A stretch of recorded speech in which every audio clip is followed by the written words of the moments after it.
Welcome to Charles Aris Podcast. Our firm specializes in finding and placing executives who are qualified, available, and interested in enhancing your organization.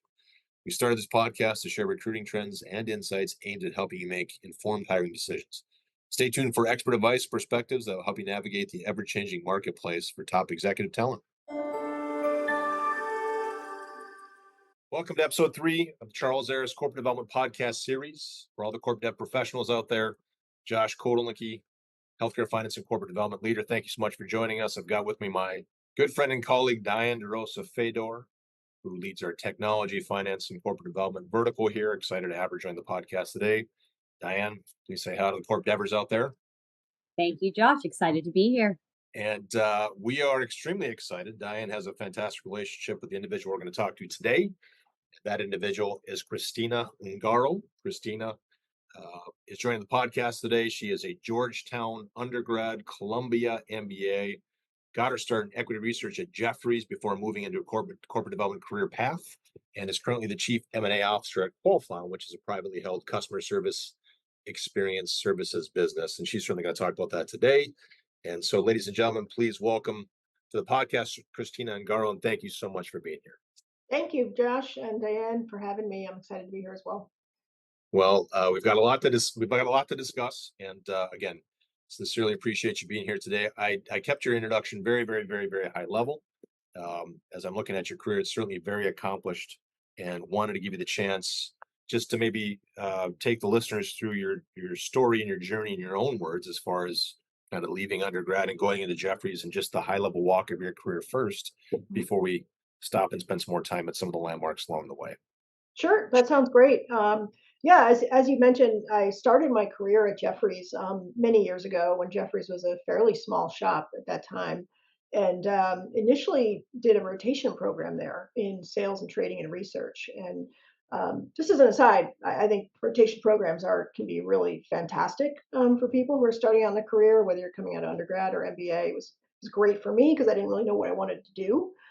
So I did spend some time moving through sales and trading, and even did some prime brokerage and back office work, and eventually landed in equity research there, and really felt like I found my home once I got there. And worked with a telecom analyst at that time, a guy named Greg Miller, who's still around in the industry, and approached him after being in that group for a couple months and said, I'd really love to do this full time, and sort of graduate from the rotation program, and make this my career for the near term. So I ended up spending 4 years working with Greg directly. We actually moved together as a team from Jefferies. We spent a couple of years there together, and then we moved to ING Bearings. ING Bearings subsequently sold their U.S. equities division to ABN AMRO, and then ABN AMRO shut it down about a year later. So it was a whirlwind 4 years for us. It was a very tumultuous time at that point in the markets.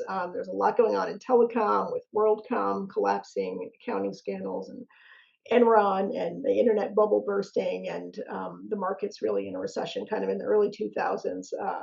And so at that point, I really spent a lot of time figuring out, do I want to continue down the equity research path? As much as I love this space, it just required built a lot of great skills, around modeling, technical writing, research. There's a sales component to it, but was I ever going to really learn how to run a company?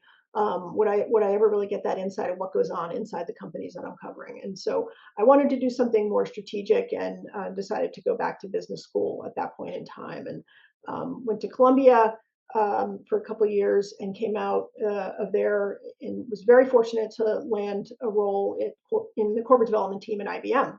And IBM has as you can imagine, very robust corporate development organization. It's a global organization. There is a corporate team in the headquarters. There are multiple teams in the business divisions.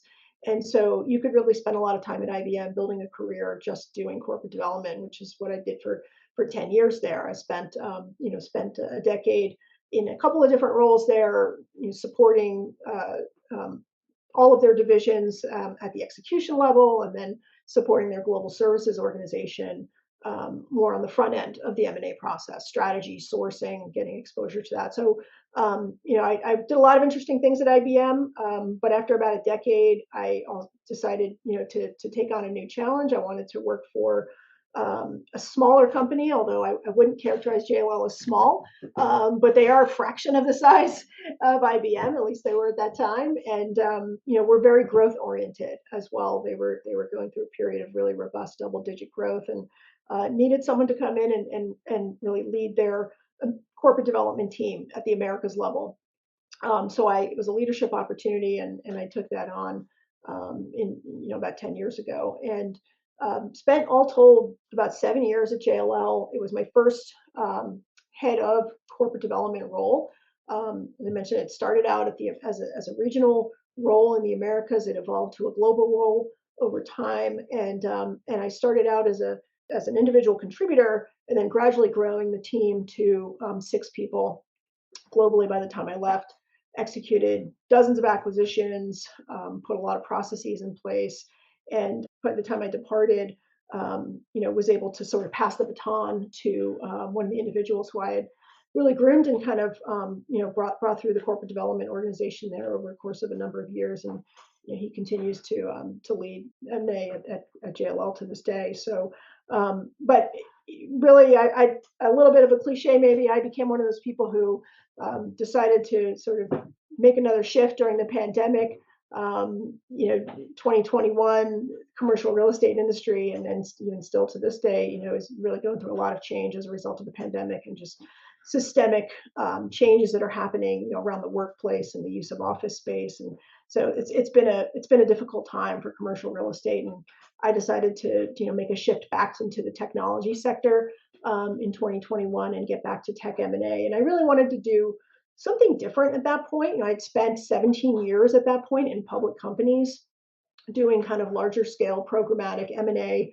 And I really wanted to work for a private company, a smaller company, and just get closer to the strategy and operations of the business, and really set my sights on working for either a late stage VC or PE backed company. And so I was very fortunate to have an opportunity to go work for Wind River at that time, which was a software company owned by TPG, private equity backed. And they really checked a lot of boxes in terms of what I was looking for next in my career. I wanted to work with a quality sponsor, was looking for a good cultural fit with the team, and was really looking to do some transformational M&A, and sort of continue to run the function end to end. And so I spent a couple of years at Wind River. We were pretty fortunate to have I would say a faster and very successful exit. It all came together a lot more quickly than we anticipated. We were acquired by a public, company, a strategic acquirer, and spent about a year under that acquirer, and then decided yet again to sort of take on a new challenge. And that's where I landed at Qualfon just this past January. So I've been with Qualfon now for about 6 months, and it's going great. It's the first time I've worked for a company that's not just privately owned but family owned. So I feel like I've now gotten the full spectrum of ownership models between public companies, PE-backed companies, and now a family-owned company. And that's every move I've made throughout my career, I've tried to do something I've tried to create some newness there, and do something, get some experience that I haven't had before. And so I think I've been really fortunate to be able to do that, kind of everywhere I've gone. Yeah.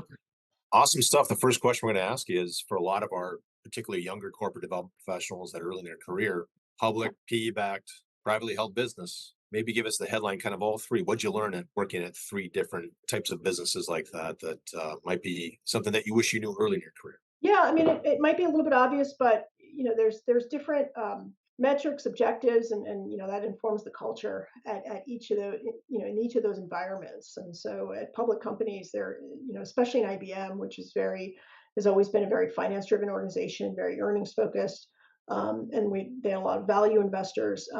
There's a huge emphasis, of course, on maintaining expanding margins, EPS, quarter to quarter focus, and that just sort of drives the decision making, in a lot of cases. JLL was a little bit different in that it was more of a growth tilt. So we had more growth investors. We had a little bit more flexibility, I would say, in being able to do some things that were maybe a little bit more dilutive in the near term. There wasn't as much of a focus on necessarily hitting a specific margin or EPS target as opposed to putting up a good top line. So, even within public companies, there are different, depending on your shareholder base, there can be, different pressures in the system in terms of what your investors and what the market's looking for and how that drives your M&A activity. And then, of course, working for a PE-backed company, it was all about working towards that successful exit and looking for M&A that would help accelerate growth and expand margins and make the business look more modern. We were really looking for M&A that would help us modernize our software portfolio and all with the goal of pursuing that a successful exit. And then what happened beyond that was sort of we didn't talk about it much until it actually happened. But that's really what it's all about. And it was there was obviously more of a very very different kind of equity component coming with that role, working for a PE, and I really liked that. I liked having that skin in the game and taking more risk. I was at a point in my career where it made sense for me to personally do that, and it was great to be able to work in an environment where everything I was working on was going to have huge impact, and I had direct incentives tied to that. So that was a big feature. I think that's a big feature in general working for a PE-backed company is that executives tend to have a lot more skin in the game. And now working for a family-owned company, it's very different than working for a public or PE-backed. And Qualfon is very unique in particular in that we're a very values-based and mission-focused company. We are not for sale. The owner of our company is the original founder, and he is very passionate about the business, passionate about the market, and are most passionate of all about our people. And he is intent on operating the company into perpetuity, really for the benefit of our employees and our customers. And the M&A that we do is all in an effort to continue to grow and expand the company and expand the mission that we come to the market with. So very different, very unique. All have their pros and cons, but it's been definitely interesting and dynamic. Sure. Love it. Diane, let me kick it over to you for a little bit here so you can get your Yeah, stuff. no, thanks, Josh. Christina, I hate to bring it back to the beginning because everything that you've said Yeah. about passionate leadership, and we want to expand on that as you continue to lead in your career. But I want to take it back to equity research, right? You spoke about this rotation program and really kind of what you've learned from there as the foundation. And Christina, what I also heard from you is having a strong mentor in the beginning of your career, I feel like really shaped kind of where you are today. And so would love to just hear kind of why equity research in that rotation and kind of what you've learned from there.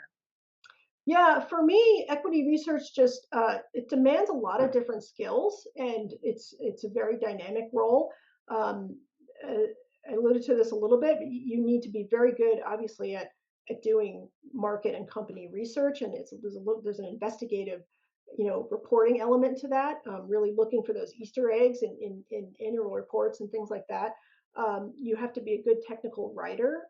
Maybe less so today with AI, but at least when I was doing it, we were writing all of our reports, individually, and then of course you've got to understand how to value companies, how to build discounted cash flow models, and how to incorporate data points from lots of different sources, and synthesize those into a single view of is this a good investment or not, and can we recommend it, and then go out and sell those ideas to the market.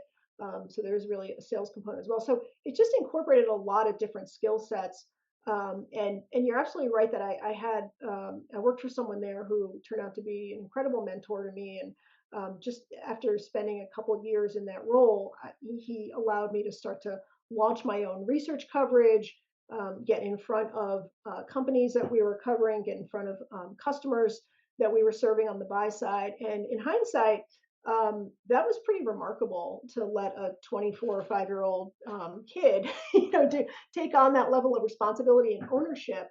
But he had that trust in me and that confidence, and that was pretty incredible. And I continue to. I actually still have relationship with him today. We talk every now and then, and he's been a great sounding board for me, and vice versa over the years. And I've tried to mimic that interaction in the teams that I've built over time as well. When I see an individual who's got high potential and is just crushing it with everything I give them, I'll give them more ownership, like teach them the process and let them lead the end-to-end process. And then the challenge becomes, well, what do I delegate and what do I what do I do for myself?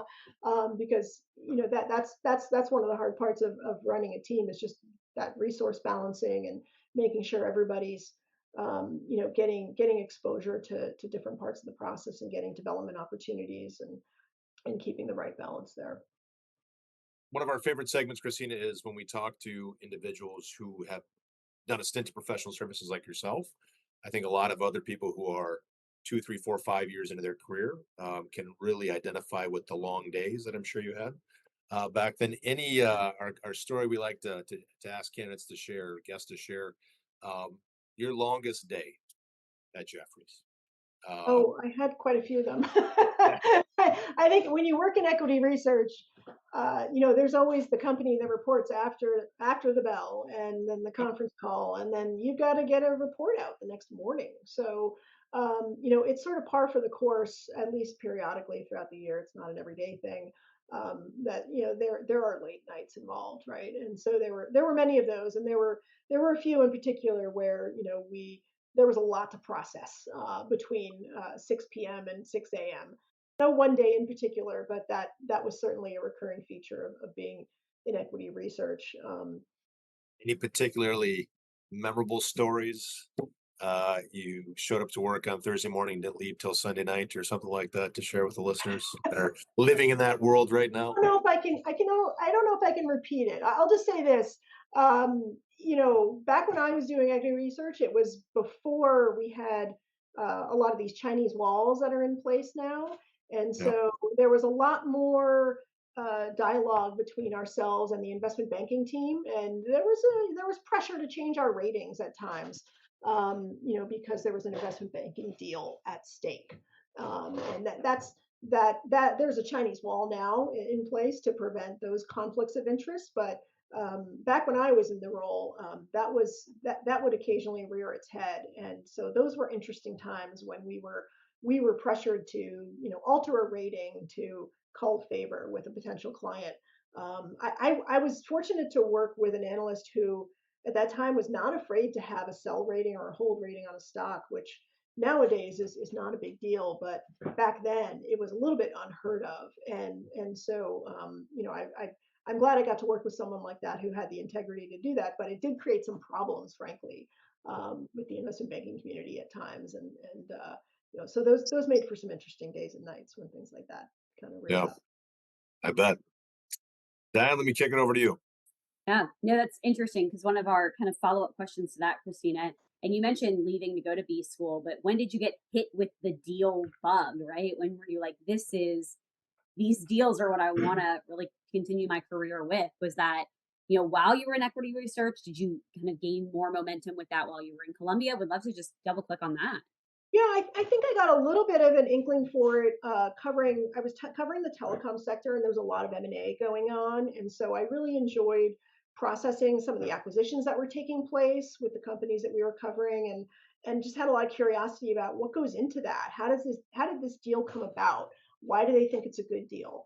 And so I had a lot of questions about that, and that's sort of what led me to really come to a decision that I was never going to get answers to those questions, staying as an outsider, kind of looking at it from the outside in. And so that's what really drove my decision to kind of make that pivot and go into a corporate finance environment. Makes sense to me. I mean, now that you've been in this world and you've had the opportunity to lead and to lead again and to lead again, right? Through your career. I mean, what would you tell people coming up in their career? What's been kind of the biggest difference? What kind of biggest life learning lessons have you had now being a leader in this space? Yeah, I think there's a heavy management component to becoming, a corporate development leader, especially if you're not an individual contributor. If you have a team, even if it's just a team of one or two people, you are there to really help shape their career, and that's a huge responsibility, and it's it's an honor in a lot of ways, and that's really the difference between just being a member of the team and operating as one of many, and really and really managing a team overall. And so it's there's just so much that goes into recruiting the right folks, creating the right balance in the team, making sure people are getting the right development opportunities, helping them determine their career path. And I think one of the hardest parts of having a career in corporate development is that it is such a specific career path. A lot of folks do decide to go into other things, maybe become a CFO or chief strategy officer, or they take some other turns.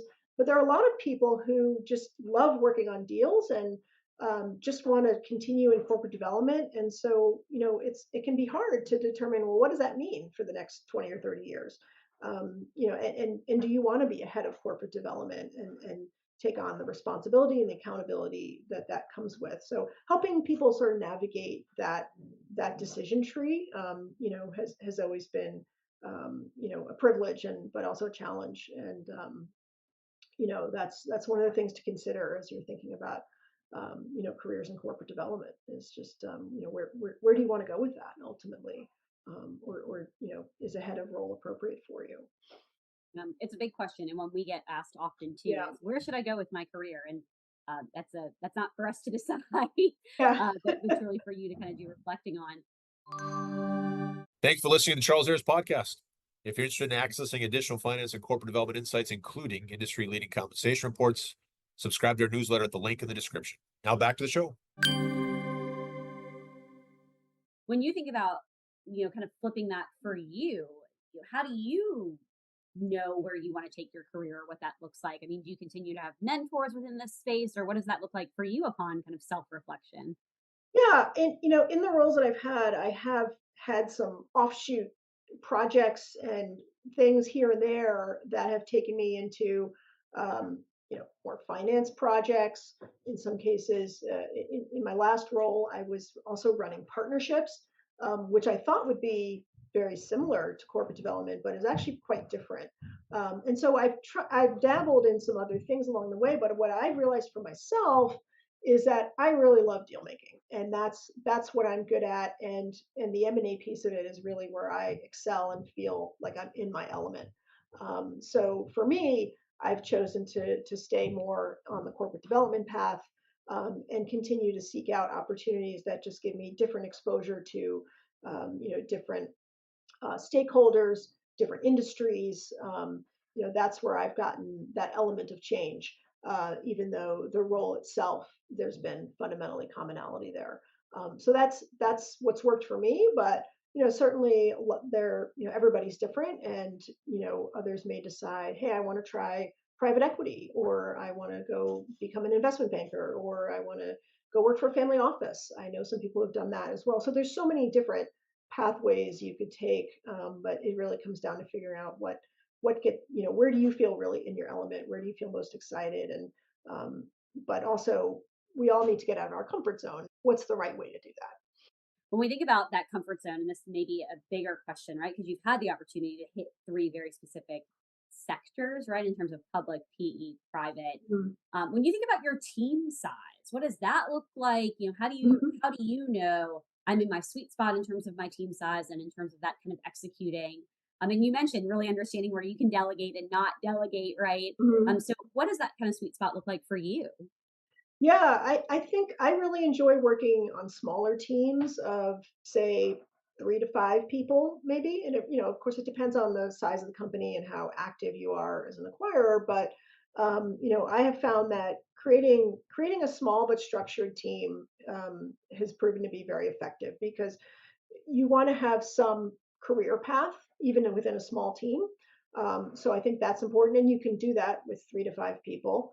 And you want to have a little bit of redundancy so that everybody is allowed to get sick now and then or take a vacation. That's being an individual contributor, it's very tough to do that. So it's good to have a little bit of backup within the team. And also M&A, naturally ebbs and flows. So there will be peaks, there will be valleys, and when times get slow, you don't want to get caught in a position where your team is overstaffed and you're facing down, eliminations. And so that happens often in larger teams. So I think by maintaining a smaller, very highly skilled, nimble team, you can sort of weather those stormy periods a lot more easily, and just help the company out wherever they need help during that time if M&A is not a priority for some period of time. So we've been able to do that in a few instances. So yeah, 3 to 5 people ideally. I typically, my last two roles, I've come in initially as the head of the group and brought in an analyst as a first step. And then I think over time, ideally you want to build out an associate and director level role within the team, and maybe you promote your analyst to an associate and then bring in someone behind them, as a way to sort of execute on that. But again, it's nice to have some level of structure, within the team, overall, just so everybody has like a view on a career path. And then Christina, just to kind of piggyback on that, in terms of if you and you're living this today to a Mhm. certain extent, Yeah, um, three-time head of corporate development, if you moved into a new role today, first month, first quarter, first year in the job, like Mhm. explain to the listeners, first time you do this is kind of how I'm thinking about it after doing it 3 times. And then piggyback on Diane's question, where would hiring fall in that spectrum? Is that something Yeah, you're trying to get done right away the first year? Is that, well, pipeline's the focus first and hiring will come later? Talks about that a little bit. yeah. So I am right in the thick of it right now. I'm about 6 months into this current role, and at the point where like want to start showing results, right? But I'd say for the first 30 to 90 days, having done this a couple of times now, what I really like to do is number one, just spend time really trying to understand the company, what we do, our market, our competitors, and trying to figure out where our gaps and our needs are. And there's always this notion that there are things we do and there are things we say we do or want to do. And the gap between those is where M&A comes in. That's really where you want to be looking for opportunities to help fill in those aspirational goals. And so the best way to do all of that is to really sit down one on one with colleagues internally to understand how the company operates, and how the market is operating. There's only so much knowledge you can get from third party sources. So I spend the first 30 days just meeting with as many people as possible one on one and just listening to them and learning. The second thing I want to do is get the history, what happened before me. There's a tendency to maybe come in and think, oh, I'm here now, I'm ready to, start executing M&A and implement all these processes. But most companies have done M&A before. Most companies have looked at lots of things before you got there. So I want to try to get as much history as I can on, what are the deals we didn't do? Because the last thing I want to do is put together a list of ideas that have already been shot down 3 times. Um, so and that's another area where there might be some systems in place to gather some of that information, but more often than not, it's talking to people one on one and getting that sort of backstory on everything that happened before you arrived. And then the last piece that I'm focused on in that sort of first 30 to 90 days is just understanding what systems and processes and cadence is in place. Is there an investment committee? How does that work? What do they look for? What metrics are important? How have prior deals performed? Really trying to get a lay of the land on all the infrastructure that is there before making any sudden changes. So that's really important. Um, and then I think in terms of building the team, I like to try to bring in an analyst fairly quickly. In my last two roles, I've done that within the first 3 to 6 months. It takes a little while sometimes to find the right person, but um, that allows you to start to work on the higher value stuff more quickly, by having some support in there to help with modeling and research and things like that. Months 6 to 12 are really about fleshing out the M&A strategy, updating or driving continuous improvement around the process, and ideally getting a deal or two across the line. I think by the end of the first year, you really want to have at least one or two good transactions under your belt. Um, that's where you want to start demonstrating some results. Awesome. Appreciate that. Diane, go ahead, buddy. Yeah, makes sense to me. Christina, we would be remiss with you on the phone, or not to really talk about being a female in the space, right? You have really kind of grown your career in this space, and so we'd just love to hear more of that kind of dynamic. What does that look like for Yeah. you, and any feedback, advice that you would give those coming up today? Yeah, that's a tough one. I Um, know.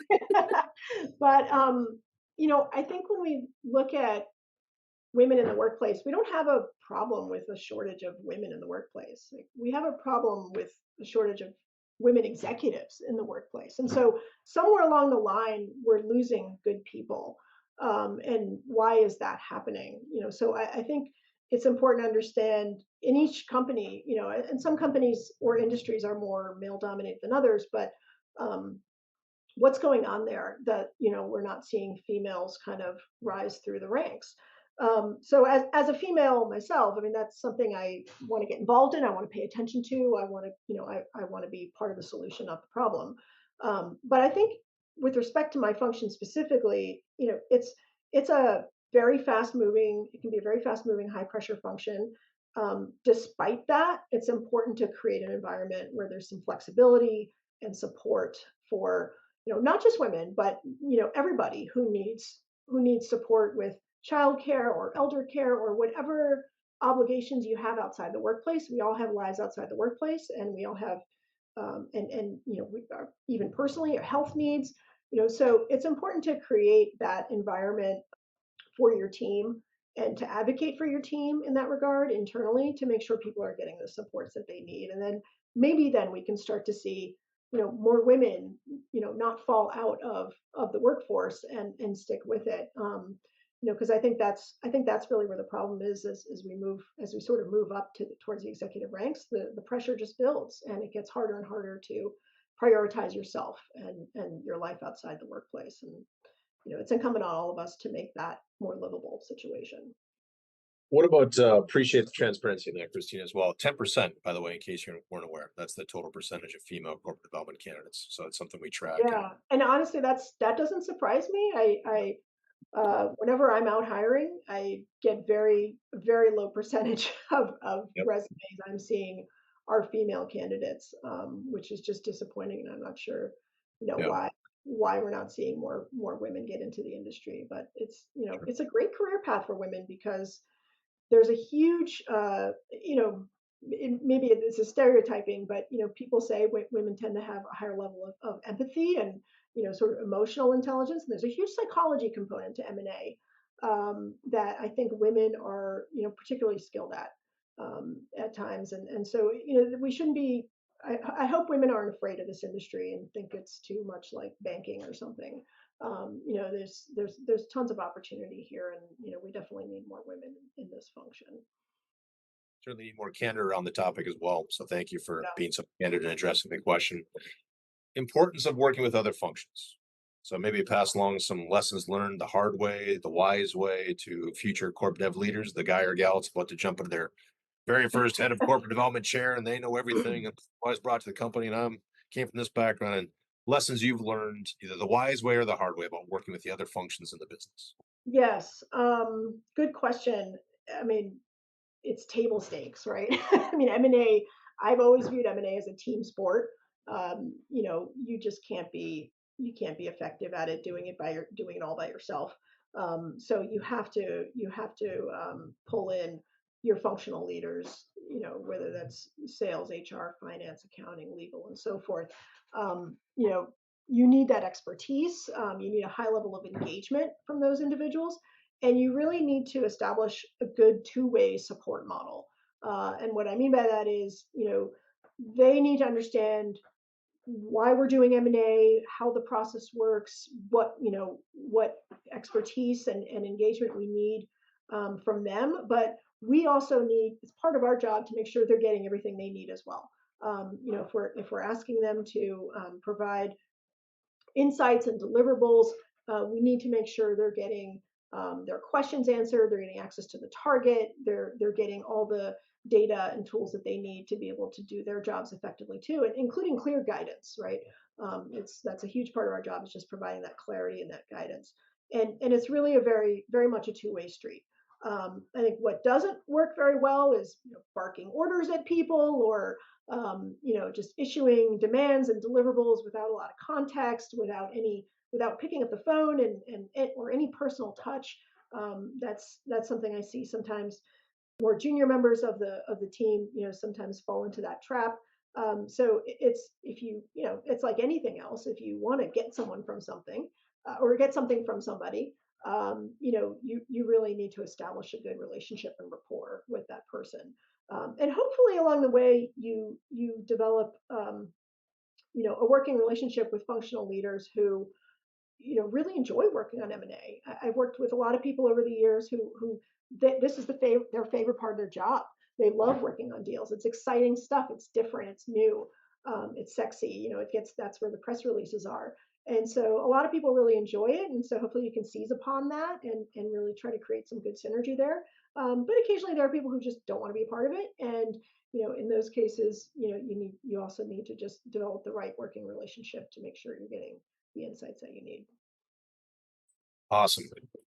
So, Christina, knowing what you know now, uh, you know, how would you have started preparing yourself differently to be a head of M&A? And I'll give you an example. The skill set that we come across all the time with our private equity clients. A lot of people can do deals. How many people can find deals? And so, for an example, execution versus sourcing, that skill set in particular, any advice, for example, on those lines you would give young corporate development professionals? Yeah, I think sourcing is, it's a different skill than execution, and it's, if you're going to work in a smaller or mid-sized company, or be a head of M&A and sort of own all of it, it's definitely a skill set you need to develop. I think there are two things I would say about sourcing.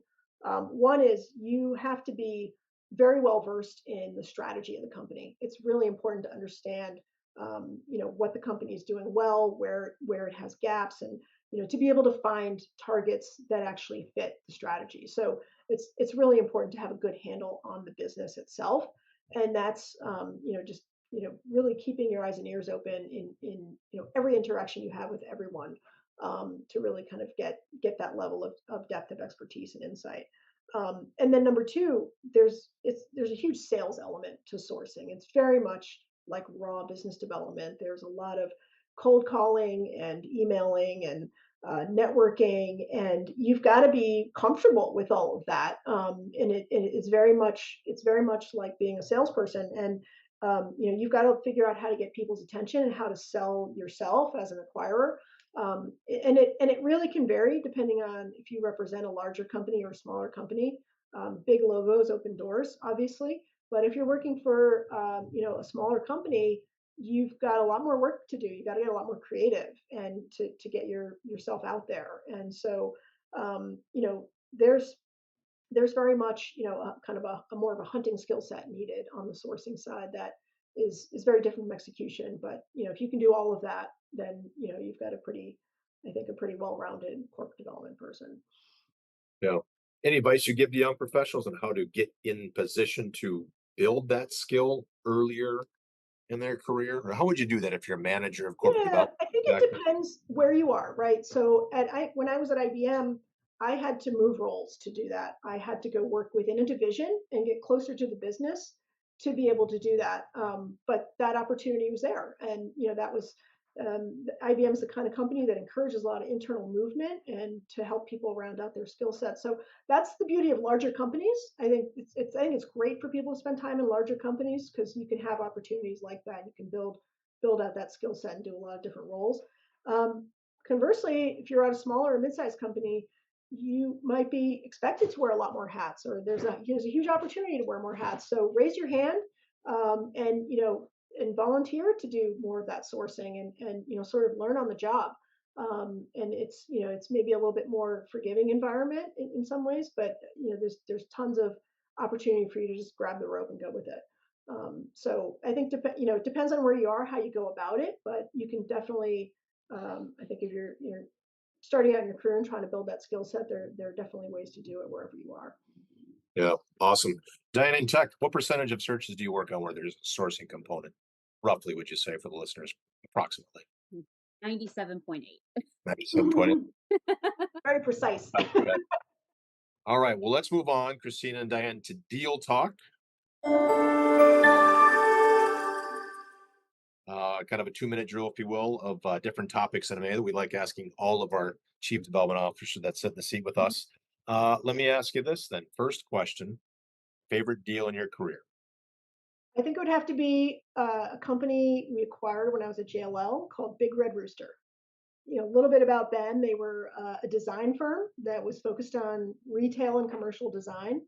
And if you've ever been to an American Express Centurion Lounge, or if you've ever stepped foot in the Under Armour flagship stores in New York or Chicago, that's the product of Big Red Rooster. They designed those spaces and they just did some incredible creative work. And I loved working with them. They were a great team to work with. And it was an opportunity to work with creatives for the first time. And just a really fun deal all the way around. I love seeing the fruits of their labor. Every time we talk about. All right, so Christine, on the inverse of that, a deal that got away that you still think about. I got to be honest with you, Diane. There isn't one that got away that I still think about. There were some big deals that got away from us at IBM and JLL as well. What I will say is that in hindsight, it turned out to be a blessing. So I think some of those big deals, they trade to a competitor, and you're like, oh man, and then you're sort of ruminating on it for a while, and then you see your competitor struggling to integrate it or get value from it because they paid more than you would have. So in a lot of cases, those things turned out to actually be for the better, not the worse. But there are certainly a lot of companies that IBM looked at early on that are now big names that would have been interesting acquisitions 10 or 20 years ago, but who's to say it would have all turned out the same, right? What about tell the listeners trickiest financial issue that you've dealt with on a deal? Oh, it's earnouts over and over and over again. I did do a lot of earnouts. I've done a lot of earnouts over my career, and those are always tricky in terms of how to structure them, how to measure them, making sure the proceeds are being allocated appropriately within the rule of laws and accounting rules. So yeah, it's earnouts, all day long, over and over again. So then when we think about the other side, trickiest non-financial issue you've had to deal with. It's the cultural integration, and when I say culture, it's so much more than just personalities and company values. It's really integrating two companies and how we do business and moving systems, moving processes, getting them on a different cadence. That can be really challenging, and you don't want to ruin all the goodness that was there, that made that company successful. So it's really finding that balance, of around the cultural integration is really tricky and very emotional in many cases. Speaking of tricky, tell the listeners negotiation strategy that got used against you in a deal that you've incorporated into your own repertoire. I think the best negotiating strategy is silence. Disinterest, right? Oh, So, yeah, when we're given the silent treatment, that usually works, and I do it too. So, Marriage and M&A are the same. Got it. yes, Um, exactly. one thing our candidates always ask about is having a seat at the table. I mean, any lessons that you've learned presenting to an investment committee? Yeah, I mean, I think it's an art form that you refine continuously, the more you go through that. But I have found, first of all, that honesty is always the best policy. I try to present things in a way that's honest and straightforward and fact based, and present things as balanced as possible in terms of the risks and benefits of a deal. And there's always risk, so let's be upfront about what they are. There's no deal without risk, and try to have all the answers. You want to be able to defend every assumption. You want to prepare as much as possible, but if sometimes you don't have the answer, be honest about that too, and be good about following up. along those lines, what about anything lessons learned on getting internal buy-in on a potential deal unrelated to investment committee? I think it's it's so important to have a passionate executive sponsor on every deal, and to with that sponsor, the, me and that person together, you know, drive the connectivity of the acquisition back to our strategy. That's really what's most important to kind of get that buy-in. So it's challenging when corporate development is put in the role of trying to be the chief cheerleader for a transaction. If I'm the person pushing the deal, that's not going to drive a lot of buy-in. We really need, you know, the business that's going to own and drive and integrate the acquisition. That business owner really needs to be passionate about it, and we need to be able to stand up together and talk about why this deal is going to be you know, a home run for us strategically and financially. So it's my job to advise and lead and guide, but it's really you know, a joint effort with the executive sponsor to kind of get that internal consensus going. Love it. Corp Denver's a big thank you to Christina Ungaro and Diane DeRosa Fedor. Christina, of course, Chief Global M&A Officer at Qualfon. My partner, Diane DeRosa Fedor, leads our technology finance corporate development vertical. Appreciate both their time. Feel free to reach out to both of them. They'll be tagged on the release of this podcast series. And Christina, thank you so much from not only our firm, but also all the corporate development professionals out there um, for the wisdom that you've been able to pass along. Sincerely, thank you so much. Thanks for having me, Josh, Diane. It's been a lot of fun and a pleasure and an honor, and thank you. Thanks for listening. For more of the Charles Aris podcast, you can subscribe on Spotify or Apple Podcasts, or head over to our YouTube page at youtube.com/Charles Aris Inc.